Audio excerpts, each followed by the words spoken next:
A lot of new players just don't get Dungeons & Dragons. For many, Dungeons & Dragons is the first cooperative tabletop game they'll ever play. For most people, their entire experience with tabletop games, be it Chutes and Ladders or Settlers of Catan, the goal has been, crush your enemies. That's Candyland, bitches. See them driven before you. Take that, Monopoly guy. And you hear the lamentation of the women.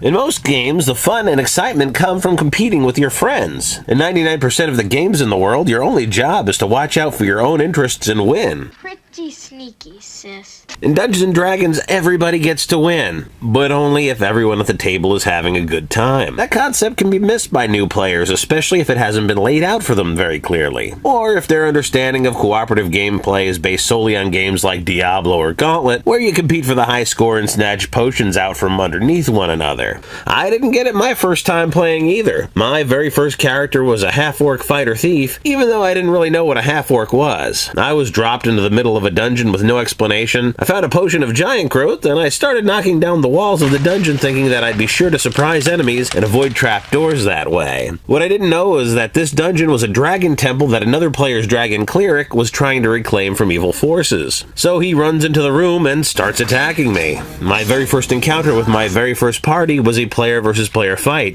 How many people can say that? I took him out by striking the ceiling above us and collapsing it onto him, but the rest of the party soon finished me off. Oops. While the Dungeon Master definitely dropped the ball by not giving me any background information on the game, I own up to the fact that I wasn't playing the game right. I was still putting all my quarters into the gauntlet machine. Wait a minute. The skeletons in Gauntlet don't say, "Knock it off, Dave, you're being a jerk." This machine is out of order. Decades later, and I'm playing a weekly game at the local game store when a mother approaches the group, 10-year-old boy in tow. He's interested in Dungeons & Dragons, and she asks if he can sit in with us. Not wanting to discourage a new player, we say yes. Many of you can already guess where this highway paved with good intentions leads to. Turns out, veteran middle-aged players and 10-year-old first-timers play very different games of Dungeons & Dragons. Our party is exploring Wave Echo Cave when all of a sudden a questionably neutral good elven fighter pops into existence in front of us. He's older than the entire combined age of the rest of the party, but in those centuries, he's never learned not to commit the party to a combat without giving us a second to prep, and somehow in all those years, he's also never learned how to share loot. I kick down the door and I say, "Take that!" I kick down the door and I fire my crossbow. I kick down the door and say, "I am an elf." His mom tried to get him to slow down and get him on the same page with the rest of us, but he wasn't having it. She watched this happen for about 20 minutes and then politely apologized to us and left with the young lad. But at some point, like most players, he will understand the social contract and how to do his part in making the game fun for everyone. But not everyone does get it eventually. I knew a young woman who never did. Even after a year and a half of playing, she was still trying to make the game about her. Still trying to win the game of Dungeons & Dragons. She played a character named Lady Bettina, an elven princess who left the royal court to become a druid when a nature goddess called her into service. I want to give you an idea of how she made the game about her, whenever possible. You see, long before I ever joined the campaign, she failed an herbalism check while attempting to aid someone. As part of the narrative, the Dungeon Master told her that she didn't have the necessary herbs on hand to treat the said NPC. From then on, she would pick herbs whenever the opportunity presented itself, and that would be fine if she did it off camera, but she didn't ever want the DM to tell her that she didn't have the correct herbs again, so she insisted he tell her specifically what plants she picked and how they were used in medicine. Every game session, we could count on several drawn-out interludes of sitting on our hands listening to a middle-aged man pull imaginary plant names out of his ass while a pedantic player transcribed it like it was the friggin' Dead Sea Scrolls. You find some pig swallop, that's a green flower, it's good for cold sores. Uh-huh.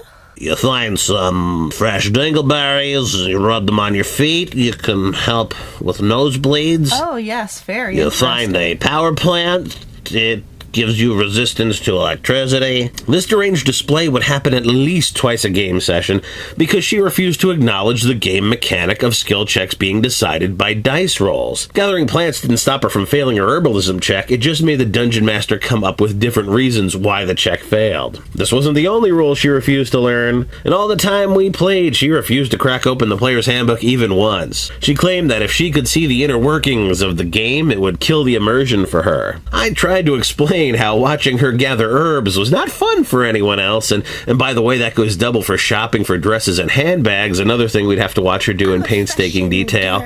And she comes back at me with, "Well, I have to sit and watch Steve scout ahead and disarm traps." "Yes, but we care about Steve's scouting. We don't want him to set off a trap or an alarm. The rest of us want to know what's in the next room. We are invested in that in a way it will never be about you finding the right brooch to go with your evening wear." Such a fashion girl. But her refusal to become familiar with the game mechanics paled in comparison to her terrible role-playing. I'm about to describe a series of questionable behaviors. As I do, I want you to keep in mind, Lady Bettina is a 250-year-old elven druid with a 20 wisdom. 250 years old, 20 wisdom. I want to give you some context about what a 20 wisdom looks like.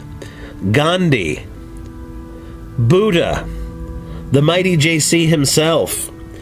Anyone with a 20 wisdom is a fully enlightened being attuned to cosmic truths and unconcerned with the petty matters of the material world. And that's pretty much the opposite of everything I'm about to describe for you now.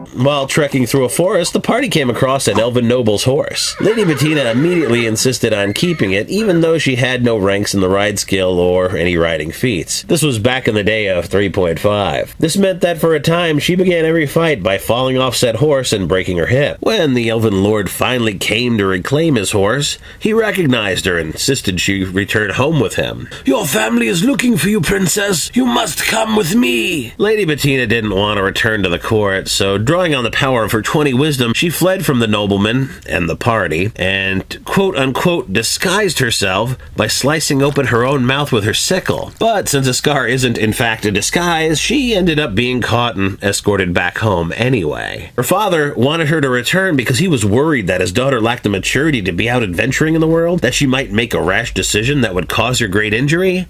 I guess she sure showed him. The party once came upon a town under siege by trolls. Many of the town guards had been injured. Right before going off to fight the trolls, Lady Bettina and her 20 wisdom decided it would be best if she blew every single spell slot she had, healing the townsfolk NPCs. But she still had her mighty non-magical sickle, so if the trolls were made out of faces, she'd still be good to go. Months later, she tried to pull this maneuver again when she discovered a diseased rat in a bathtub. It was infected with the same divine curse that had wiped out the desolated village we were exploring. She tried cure disease and cure light wounds, but no dice, the curse was just too strong. And with every attempt, the diseased rat is lunging at her, just missing her fingers with its snapping, disease-ridden fangs. And that's when Eric the Fighter crushed the rat with a two-handed axe the size of a twin bed. Now I know that seems like a dick move, but the group was tired of catering to her. No one wanted to take on the side quest of, hey, let's cure this rat, especially with our healer out of spell slots and with the death plague. Lady Bettina ran off in a huff,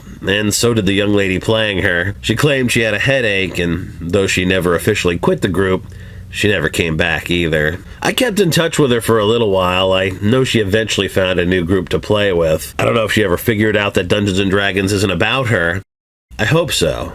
Months later in our campaign, the party heard rumors about a horde of undead rats attacking an elven estate. It seems Lady Bettina had gone mad with grief and a desire for revenge. We tried to reason with her, but...